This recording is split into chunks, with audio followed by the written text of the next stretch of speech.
প্রেম করে ধোঁকা দিলে গুনাহগার হবে কিনা আল্লাহ রাসূল সাল্লাল্লাহু আলাইহি ওয়াসাল্লাম জানিয়েছেন, মান গাশশা ফালাইসা মিন্না, যে মানুষকে ধোঁকা দেয় আল্লাহ রাসূল জানিয়েছেন সে আমার দলের অন্তর্ভুক্ত নয়, সে আমার দলে থাকতে পারবে না। তার মানে হচ্ছে আমি আমার দল থেকে, আমার উম্মতের খাতার থেকে তাকে খারিজ করে দিয়েছে, সে জাহান্নামী হয়ে যাবে। আল্লাহ তাআলা বলছেন কেউ যদি কাউকে ধোঁকা দেয়, আল্লাহ তাআলা বলছেন কেউ যদি কাউকে কষ্ট দেয়, ইন্নাল্লাহা লা ইয়াজলিমু, আল্লাহ তাআলা বলছেন সে কখনো মানুষের প্রতি জুলুম করেন না। আল্লাহ তাআলা বলেছেন যে আল্লাহু লা ইয়াহদিল কওমাজ জালিমিন, কেউ যদি কাউকে জুলুম করে ধোঁকা দেয় তাকে আল্লাহ জাহান্নামে পাঠিয়ে দিবে।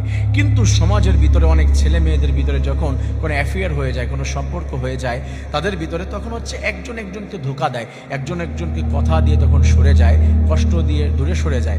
এই যে কথা দিয়েছে তাকে, তার সাথে যে অঙ্গীকার করেছে এবং সেখান থেকে সরে যাওয়ার পরে সে গুনাহগার হবে কিনা, এই যে হাদিস, এই যে কোরআন বলেছে যে হচ্ছে ধোঁকা দিলে, কষ্ট দিলে তাকে সেটা ভোগ করতে হবে এবং আল্লাহ তাআলা তাকে অ্যাকসেপ্ট করবেন না। তা প্রেম করার পরে, সম্পর্ক করার পরে বিচ্ছেদ হয়ে গেলে, কেউ কাউকে ধোঁকা দিলে, তাহলে এই বিষয়টি কেমন, এই বিষয়টি একটু আমাদের জানার চেষ্টা করতে হবে। আমার প্রিয় ভাই ও বন্ধুরা, মনে রাখবেন রাসূল যে বলেছেন কেউ কাউকে ধোঁকা দিলে আল্লাহ তাআলা কোনো অবস্থাতেই তাকে মেনে নেবেন না, খারিজ করে দিবেন উম্মতের খাতার থেকে। রাসূল বলেছেন সে জাহান্নামী হয়ে যাবে।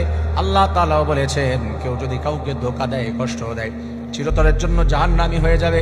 প্রেম করা স্বাভাবিকভাবে বিবাহের আগে হারাম করে দেওয়া হয়েছে। আপনারা মনে করবেন হালাল প্রেম, হালাল প্রেম বলতে কোনো বিবাহের আগে প্রেম হয় না, সেইখানে কোনো প্রেম হতে পারে না। কোনো কথা বলা, দেখা দেওয়া, হাত ধরা, অন্য কিছু কোনো কিছুই হারাম। কিন্তু কেউ যদি কাউকে কথা দেয় হারাম ভাবে হলেও, যে আমি তোমাকে বিবাহ করব, জীবনে কোনোদিন ছেড়ে যাব না, জীবনে কোনোদিন তোমার হাত ধরবো, ছাড়বো না, তোমাকে ছাড়া অন্য কারো হাত ধরবো না, এমন কোনো কথা যদি কোনো ছেলে, কোনো মেয়ে কেউ কাউকে দেয়, সেখান থেকে যদি সরে আসে আর কথা না রাখে, অবশ্যই কথা না রাখার যে অপরাধ, যে গুনাহ, সেই অপরাধের মধ্যে সেই অপরাধী হয়ে যাবে।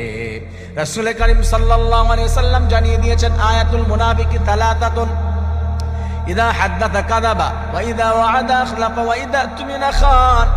কোন মানুষকে আল্লাহ তাআলা যখন মুনাফিক বানিয়ে দিবেন, মুনাফিকের তিনটি আলামত রয়েছে। এক নাম্বার হলো মিথ্যা কথা বলা, দুই নম্বরে যে ওয়াদা দিয়ে ঠিক রাখেন না, তিন নম্বরে হলো যে মানুষের অঙ্গীকার করে সেটা ঠিক রাখেন না, আমানতের খেয়ানত করে ফেলেন, সে চিরতরের জন্য জাহান্নামী হয়ে যাবে।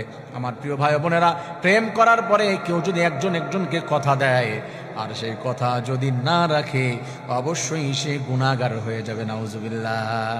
যদিও প্রেম করা হারাম, যদিও প্রেমকে হারাম করে দেওয়া হয়েছে, কিন্তু কথা তো দিয়েছে, সে তো মানুষ কথা দিয়েছে, সে বিধর্মীর সাথেও যদি